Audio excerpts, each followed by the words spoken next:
ya, apa ya? Desman. Assalamualaikum warahmatullahi wabarakatuh.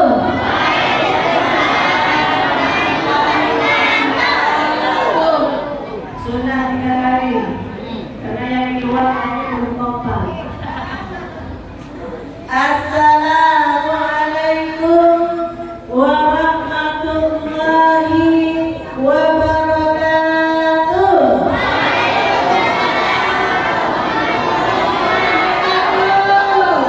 Masya Allah luar biasa. Maka artis yang tadi ya, betul ya. Masya Allah luar biasa. Alhamdulillahirabbil alamin.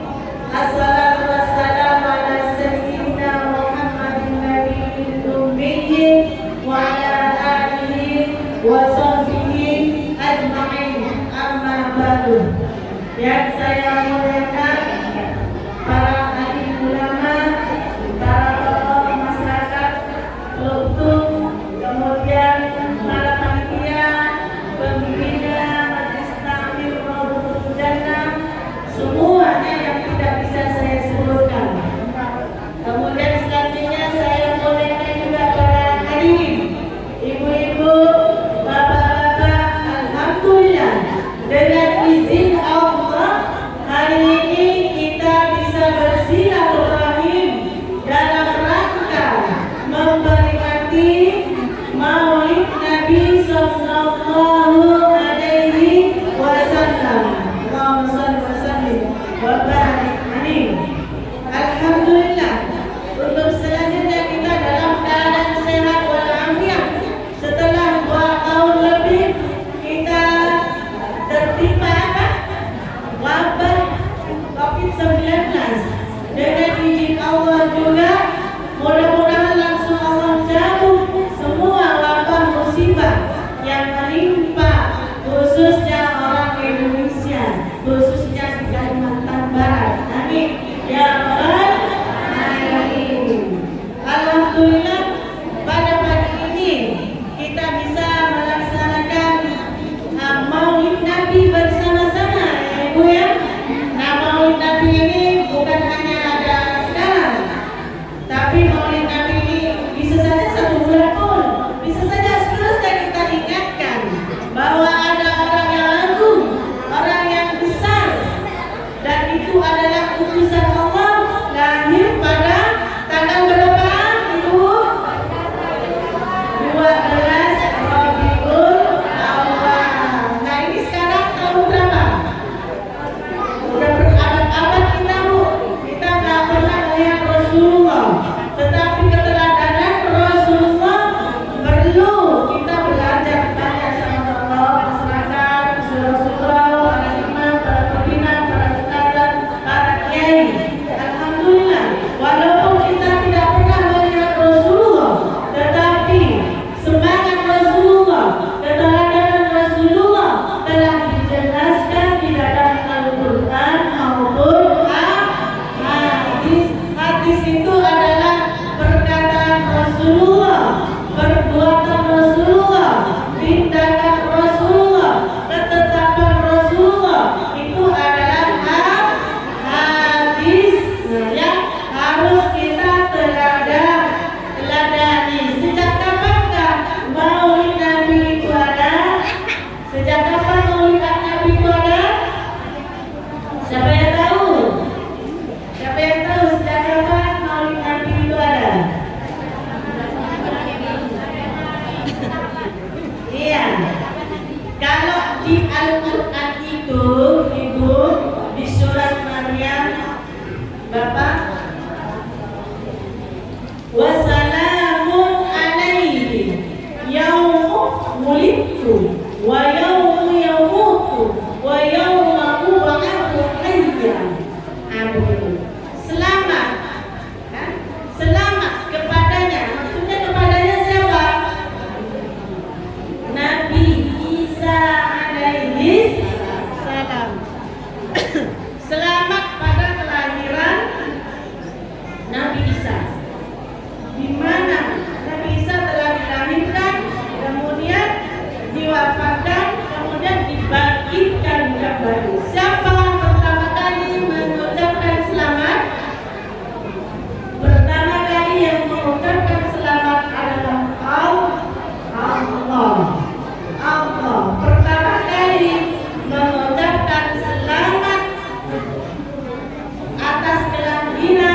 itu adalah Allah. Di surat apa Ibu? Bapak? Di surat Maryam. Kemudian Nabi Isa juga di dalam surat Maryam juga. Wassalamu alayya yauma wulidtu wa yauma amutu wa yauma yub'atsu hayya. Jadi tak hanya Allah, tetapi Nabi saja juga mengucapkan selamat pada dirinya atas kelahirannya, kemudian diwafatkan lagi, kemudian nanti akan dibangkitkan lagi oleh Allah Subhanahu wa Ta'ala. Jadi Maulid ini ada yang sejak zaman Nabi Isa, yang sejak zaman Nabi Isa pertama kali yang mengucapkan selamat adalah Allah. Jadi boleh tak Maulid? Boleh. Boleh ya Ibu. Mudahnya itu dimerdekakan saat lahirnya Rasulullah. Mudahnya itu kalau katakan insya Allah semuanya baik. Udahlah kamu bebas sekarang, kamu merdeka sekarang. Itu di kelahiran Rasulullah. Rasulullah itu dilahirkan pada hari Senin. Jadi Rasulullah dilahirkan hari Senin. Pada hari Senin itu Abu Jahal, Abu Lahab, nah itu memerdekakan budaknya, namanya Suhaibah. Karena itu bangga dengan kelahiran Rasulullah. Jadi setiap hari Senin, Bapak Ibu, Abu Lahab itu tidak disiksa oleh Allah. Jadi libur dulu. Hari Senin itu libur dulu. Setiap hari Senin itu libur. Kenapa? Karena pada hari Senin itu Abu Jahal itu bangga dengan kelahiran Rasulullah. Bangga saja itu sudah dibebaskan dari siksaan kubur. Bagaimana dengan kita? Insya Allah kita semuanya sebagai umat Rasulullah dan insya Allah mengikuti sunnah-sunnah Rasulullah, insya Allah juga akan dibebaskan dari siksa kubur. Allahumma shalli ala Muhammad. Kemudian di hari kelahiran Rasulullah itu padamlah api apa itu? Api apa? Api yang tempat biasanya untuk memuja api. Ya, umat yang memuja api pada zamannya jahiliyah dulu. Jadi itu padam seketika saat Rasulullah itu lahir. Kemudian batu-batu untuk mereka sembah itu roboh dengan sendirinya. Saat itu juga ada namanya siapa? Abraham. Siapa itu Abraham? Abraham itu penunggang gajah. Itu adalah raja. Abraham ini ingin menghancurkan Ka'bah. Saat Rasulullah itu kan luar biasa. Ada seorang raja dengan tentaranya, dengan kendaraannya juga. Kalau dulu tuh nggak ada mobil, Bapak Ibu, dulu nggak ada mobil. Adanya itu hanya gajah. Jadi nggak ada mobil. Jadi penunggang gajah itu kalau di Pontianak ini, taruhlah di perbatasan kota Pontianak dan Kuburaya, masuk ke gerbangnya itu, nah gajah ini nggak mau masuk. Perbatasan Mekah itu nggak mau masuk gajahnya ini.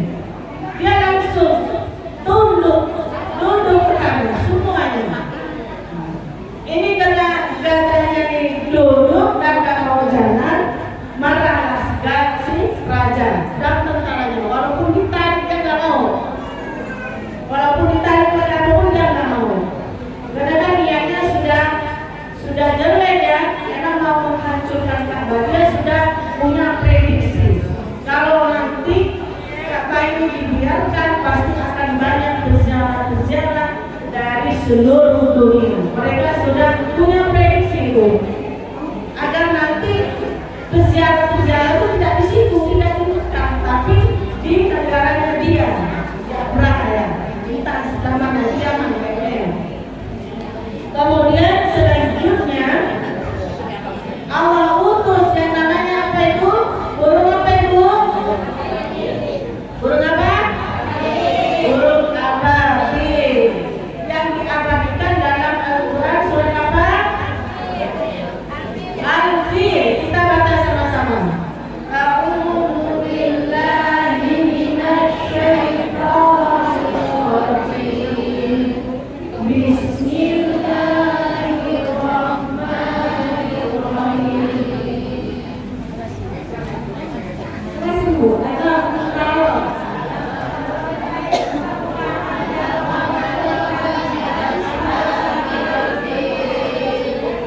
gajah. Wa arsala alaihim tayran ababil. Dan Allah mengutus burung apa? Burung ababil. Nah, burung ababil ini membawa batu ringgit dari mana? Dari neraka jahanam. Dari neraka. Ini kerikil, batu yang kerikil tadi dibawa oleh ribuan burung itu, kemudian dan ribuan tentara Abraham dan tentaranya itu dilempari dengan batu yang dibawa dari neraka itu. Jadinya dia pada alamul sama seperti aku.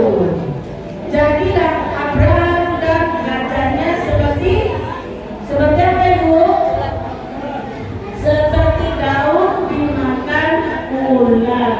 Nah, seperti daun dimakan ular. Itu kejadiannya. Makanya kelahiran Rasulullah itu dinamakan tahun gajah. Tahun gajah. Nah, ya. Kalau kita tahun apa Ibu? Tahun Masehi ya. Kadang-kadang kita tidak apa-apa. Jadi kalau Rasulullah itu saya santai semuanya. Dan bukan kota Mekah itu masalah langsung bersinar. Langsung bersinar. Jadi nabi-nabi yang terdahulu itu sudah tahu bahwa Nabi Muhammad yang namanya Muhammad akan menjadi khatamin nabiyyin, adalah nabi yang terakhir. Namanya Muhammad, itu sudah tahu tuh. Mulai dari Nabi Adam sampai Nabi Isa sampai terakhir ya Muhammad itu sudah tahu. Sudah Allah ceritakan, sudah Allah sampaikan. Karena sebelum sebenarnya makhluk ini Allah ciptakan, Allah menciptakan terlebih dahulu adalah kolam. Kolam itu adalah pensil atau pulpen. Nah, kolam itu untuk apa? Untuk menulis dan mencatat semua amal perbuatan manusia. Apa yang akan terjadi sudah ditulis di Lauhul Mahfuz. Termasuk kita di sini berjumpa dengan kami semuanya di Masjid Raudhatul Jannah ini, bukan itu hanya kebetulan, tetapi semuanya sudah tercatat di Lauhul Mahfuz. Lauhul Mahfuz itu tidak tersentuh oleh siapapun. Tidak tersentuh oleh siapapun. Termasuk Al-Quran itu ada di Lauhul Mahfuz. Tidak ada yang menyentuh.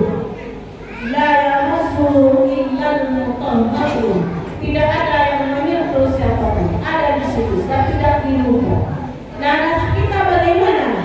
Besok dan yang akan selaka yang akan datang bisa diubah dengan banyak doa. Dengan banyak doa. Karena itu mudah bagi Allah.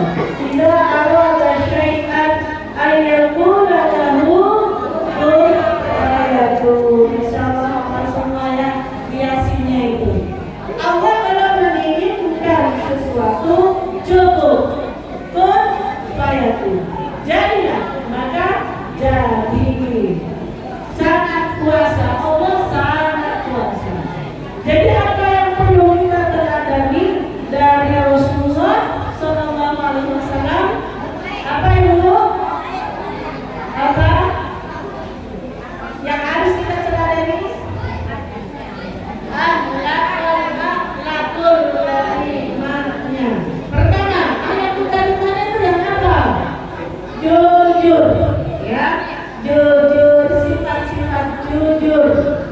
Kalau mudah-mudah, kalau kiai, kalau 1000, kalau 200. Nah itu jujur pada suaminya, jujur pada istrinya, jujur semuanya yang kita sampaikan adalah jujur. Itu adalah sifat-sifat Rasulullah yang harus kita teladani. Harus kita jujur. Kalau nggak jujur ya pasti ada nanti musibah yang akan menimpanya, pasti itu. Misalnya saya biasa. Perselingkuhan sana sini itu sangat luar biasa. Entah itu dari istrinya, entah itu dari suaminya, berarti itu sama saja. Alhamdulillah ini dari. Kenapa? Karena itu tadi tidak pertama itu kuncinya ada di sholat. Kalau kita menjaga sholat, insya Allah Allah jaga keluarganya, Allah jaga istrinya, Allah jaga suaminya. Maka jangan takut kalau beliau rajin sholat, apalagi lima waktu di masjid ataupun di sholatnya, masya Allah, insya Allah Allah selamatkan dari segala musibah. Sedikit kita lalai dengan sholat, sudah sedikit lagi akan hancur mengalami kejahatan, dan itu adalah pasti. Ataupun misalnya dia tuh begini orangnya, tapi kok kaya, itu namanya tajarrud. Tajarrud itu Allah biarkan dulu, nanti sampai pada saatnya Allah hancurkan. Allah nggak pedulikan dulu, biarkan dijamin dulu. Jangan dikira kok dia anak-anak saja, padahal kelakuannya begini, dia dalam sholat misalnya ya, kalau istri sholat ada, tapi dia kok anak saja, meski kayak orang cara-caranya. Itu Allah berikan semua, tidak apa-apa. Allah masih sebenarnya Allah masih berikan kesempatan untuk kita. Ada saatnya langsung Allah ambil semuanya, baik itu harta, baik itu istrinya atau suaminya atau anak-anaknya dan banyak hal yang lainnya. Kalau kita tidak menjaga sholat, kemudian sampai kuburan nanti kita, ketika kita dimakamkan, kita meninggal, pasti mau nggak mau, suka nggak suka, kita pasti akan meninggal. Pertama kali yang akan ditanya adalah sholat, karena sholat itu adalah tiap ada. Siapa yang tidak sholat sama seperti merobohkan agama. Siapa yang lalai dengan sholatnya, nanti di dalam kuburan itu ada namanya ular. Ular apa ibu? Ular apa ibu? Yang akan menyiksa orang yang melalaikan sholat apa? Hah? Siapa yang tahu? Yang tahu yang kita baca dia. Dan terakhir itu akro. Itu namanya akro. Akro itu dia ular yang sangat luar biasa, lebih besar daripada ular piton. Lebih besar dari itu yang akan menyiksa di kuburan. Nah, pada hakikatnya ketika kita meninggal nanti mudah-mudahan masih banyak ya Pak, mudah-mudahan masih banyak umur pengennya begitu. Cuma kan kita nggak tahu kan, namanya umur itu nggak yang tua nggak yang muda. Kalau yang tua duluan nggak begitu.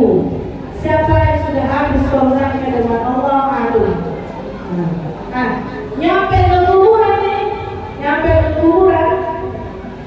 nanti itu Allah hidupkan lagi. Hakikatnya itu hidupkan sampai dapat seterusnya Allah hidupkan. Tetapi dihidupkan bukan untuk naik ke atas, apalagi jalan-jalan di mall, makan sama-sama, nggak ada ceritanya itu. Allah hidupkan, tapi tetap di kuburan. Untuk apa? Untuk disiksa, untuk ditanyain semuanya. Bajunya dari mana? Makanannya dari mana? Selama hidup ngapain aja? Itu ditanyain semuanya. Udah berapa lembar baju yang kita pakai selama hidup? Itu ditanyain semua. Dan itu adalah utuh. Catatannya itu utuh. Semuanya ada. Karena ada siapa yang punya catat? Malaikat siapa yang punya catat? Malaikat hati dan logik. Itu yang bukan catat kanan kiri. Nah, yang mencatat sebelah kanan itu tidak tahu apa yang dicatat oleh yang sebelah kiri, oleh malaikat yang sebelah kiri ini. Jadi nggak ini nggak kompromi, hapus yang salah. Nggak ada begitu. Begitu melakukan kesalahan, hapus yang ada begitu. Jadi nggak tahu malaikat itu apa yang dicatat oleh malaikat yang kanan dan apa yang dicatat oleh malaikat yang kiri. Jadi kita itu ada pengawalnya ya. Pengawalnya itu adalah malaikat hakim dan wakil. Nah, nyampe kuburan itu tadi, kan ditanya kan kita ini bukan itu, bukan begitu untuk dinaikkan ke dunia, tapi untuk ditanya semuanya. Nanti disuruh catat semuanya sama kamu ya. Catat, saya tak punya pulpen kata si ayahnya. Padahal mereka sudah punya catatan. Jari-jarimu buat pulpen. Saya tak punya buku, masih pas saya awalnya. Saya tak punya buku. Kait kapanmu itu adalah bukunya. Dicatat semua. Kan pasti ingat. Tidak lupa ya. Kita nanti nggak lupa, dicatat semua. Begitu nyampe kelakuan yang kurang baik, maka mayat itu menangis. Mudah-mudahan ini nanti semua yang kita lakukan, yang kita kumpul di sini, yang di sini ini menjadi saksi sejarah ini. Masyaallah, luar biasa. Allahumma sholli ala Muhammad. Nah, selesai itu nanti ada malaikat ini. Malaikat yang mana ini? Yang meriksa. Ini banyak malaikat ini. Karena kan banyak yang akan ditanya. Mau dari paling atas, dari umur-umur malaikat mau nanya, maka kepala menjawab, jangan disentuh kepala saya. Itu mayatnya jawab, kalau dia punya amal banyak, amal soleh, bisa jawab. Kalau tak punya amal soleh, tak bisa jawab, tak bisa jawab, dia diam aja. Tapi kalau punya amal soleh, dia bisa jawab. Nah, motornya malaikat ini dari sebelah kanan, maka kanan itu menjawab, jangan mendekat saya dari sebelah kanan, karena saya orang ini adalah rajin sholat. Sholatnya tak pernah ditinggal. Oke, tadi lagi malaikat. Motor lagi ke sebelah kiri. Lalu kanan kiri pun menjawab, jangan dari sebelah kiri, karena dia ini adalah rajin bersedekah. Terjadi lagi, mereka menangis sampai ke Allah. Kemudian motor lagi dari kakinya. Kakinya pun menjawab, jangan dari kaki, karena kaki ini sering melangkah ke masjid, sering melangkah ke majelis taklim dan tempat-tempat yang bermanfaat. Lalu kata dia, akhirnya malaikat tadi naik sampaikan ke Allah. Lalu Allah jawab, berikan mayat itu baju yang layak dari surga, tempatkan dia di tempat yang layak. Lalu yang dibawakan dari surga baju yang dipakaikan untuk si mayat. Berarti itu adalah wafat husnul khotimah. Masya Allah, luar biasa. Maka doa kita setiap kita sholat di terakhir sujud sebelum sholat, bacalah itu. Tapi bacanya dalam hati, Allahumma inna as'aluka husnul khotimah. Ya Allah, jadikan saya, wafatkan saya dalam keadaan husnul khotimah. Itu. Tapi kalau saya nyarikan, nanti kalau nyarikan lain ceritanya. Setelah subhanallah nanti tiga kali selesai, doa dalam hatinya, Allahumma inni as'aluka husnul khotimah. Ya Allah, jadikan saya, matikan saya, wafatkan saya dalam keadaan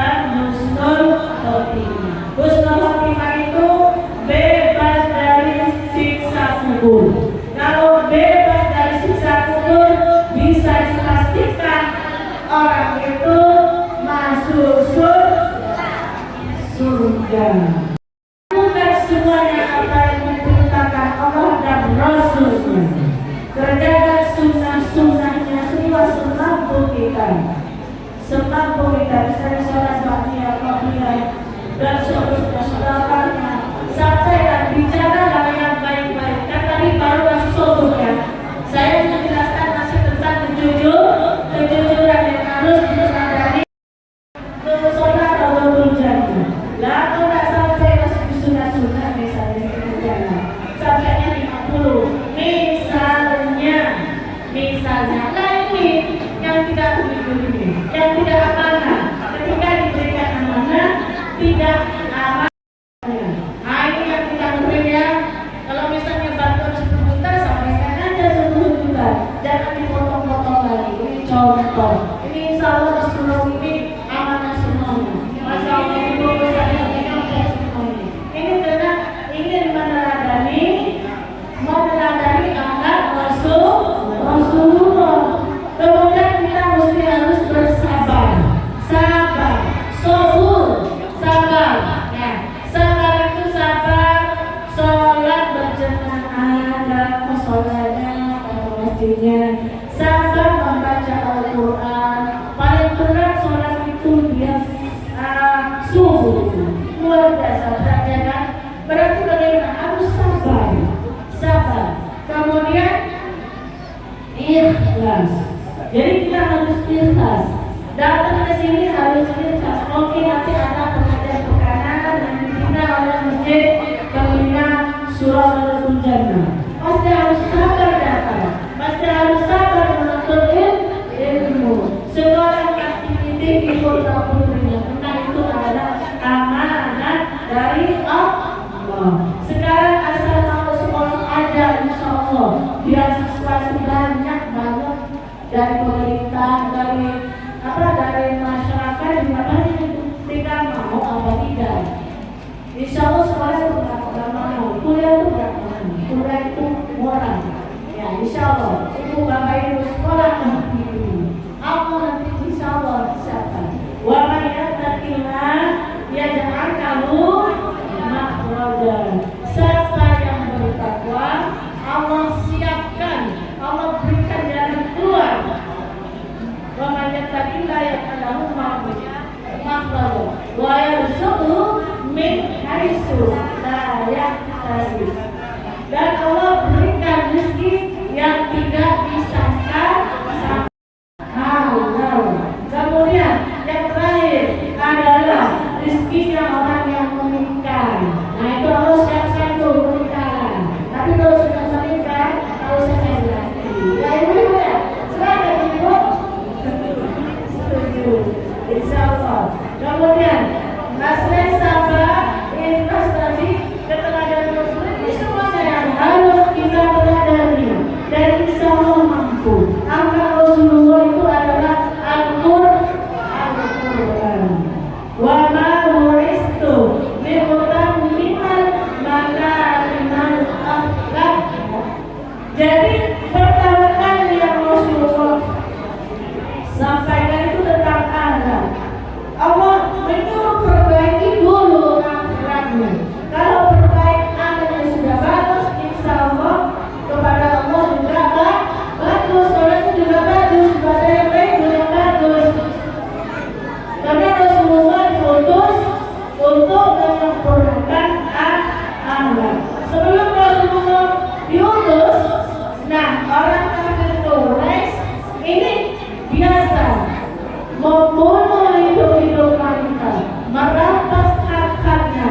Kalau yang dulu waktu jahiliyah itu laki-laki boleh menikah sebanyak-banyaknya. Kan belum syariat Allah belum sampai, Rasulullah belum diutus. Itu saya enaknya laki-laki. Nah setelah Rasulullah itu diutus, maka dibatasilah menikah. Itu pun kalau mampu sampai 4-nya. Itu kalau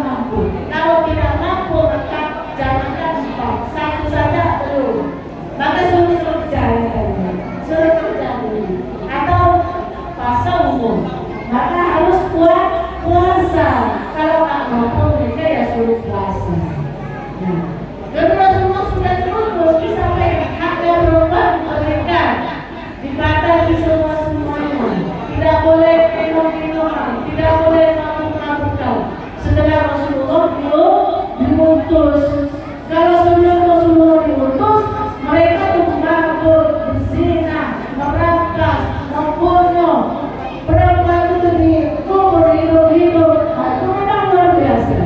Alhamdulillah dengan izin Allah, dengan syafaatnya Rasulullah diutus semuanya diatur oleh Rasulullah Sallallahu Alaihi Wasallam. Sehingga sampailah saat ini kita insya Allah sudah tahu hal itu.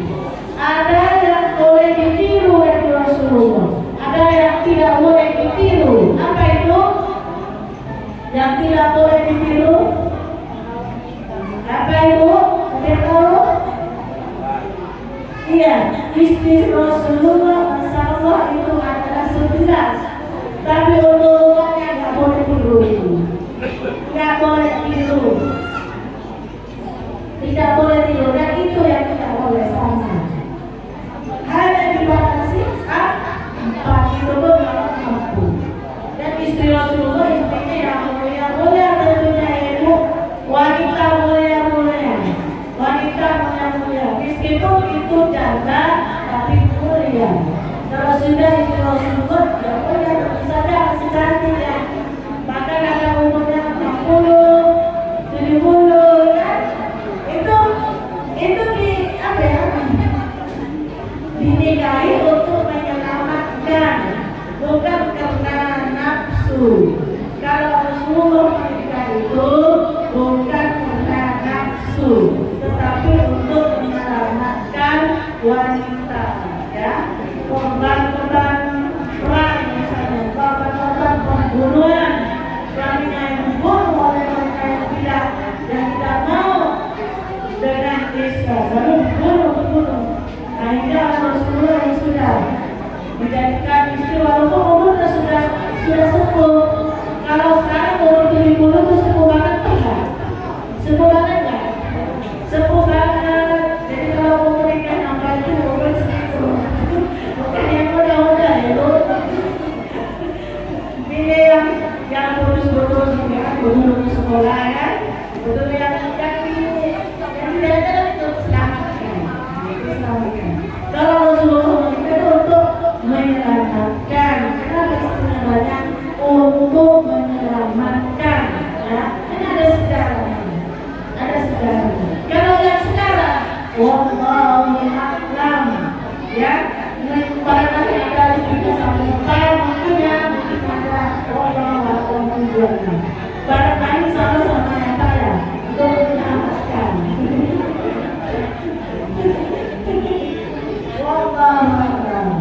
Ya, ini nanti boleh kita boleh tanya jawab ya, boleh kita tanya jawab. Barangkali ada hal di muamalah kita boleh tanya jawab, silakan. Wallahu a'lam. Sampai di sini silakan dibuka pertanyaan. Wassalamualaikum warahmatullahi wabarakatuh. Baik Bapak Ibu hadirin.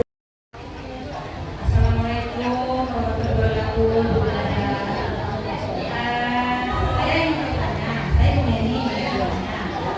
Tadi saya mendengar proses dari Ibu ada masalah pernikahan. Iya. Ya kan? Yang saya alami Islam nih ya. Nabi Muhammad itu kan nikah banyak ya Bu ya. Sampai akhirnya dibatasi 4 ya kan. Itu kok apa bapak doang. Peraturan itu enggak ke ibu. Enggak kelas baca dulu. Udah pertanyaan saya. Makanya saya juga sampai ya itu bapak enggak ke ibu. Tapi saya tahu ibu ada yang pingin gitu.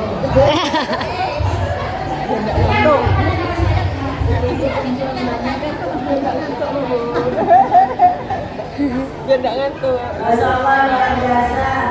Kalau tadi Rasulullah menikahnya dari satu. Nah, sama katanya boleh lebih dari satu. Lalu ibu-ibunya barangkali ada yang pengen boleh antre namanya. Boleh kah? Ada kah? Boleh. Bapak-bapaknya mau. Gak ada ceritanya kecuali orang yang beriman.